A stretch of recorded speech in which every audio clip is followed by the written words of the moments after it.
უმთავრესი მიზეზი დღეს საქართველოში ნერვოზის, დეპრესიისა, შვილობის არის ნარკოტიკი. და მათ შორის ყველას თვალს ლიბერალებისაგან ძალიან ისე უწყინარად მონათული მარიხუანა.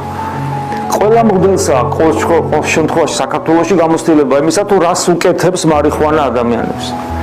ისეთ რამგვარი მაგალითები მაქვს, ერთხელ რომ მოუწევია ადამიანს, ერთხელ სადღაც მოხდა არ ეწევა მარიხუანას და მეგობრებმა მიაჩერჩეს ამან გასინჯა და კარგი ხნის განმავლობაში მას დაჭირდა ფსიქოლოგის და ფსიქიატრის ჩარევა.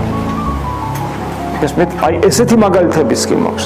ხოლო მაგალითები მაქვს იმისა, როდესაც ადამიანები ხშირი მოწევის შედეგად, პირდაპირ ფაქტობრივად შიზოფრენიის მდგომარეობამდე მიდიან და კლინიკაში აწვევენ. მხოლოდ მარიხუანას გამო. შეიძლება ვიღაცამ თქვას, რომ კაცო მე ვიცი, აგერ ჩემი მეზობელი დღე-დღე მეეწევა და ჩულ ვიცი ადამიანი, ვიცნობი ადამიანებს, რომელიც ვედრო ღვინოს დალებდნენ. და რამდენიმე ბოთა არაყს და არაფერი ემართებოდა და მე სამი ჭიქის მერე შეიძლება სულად გავხდე.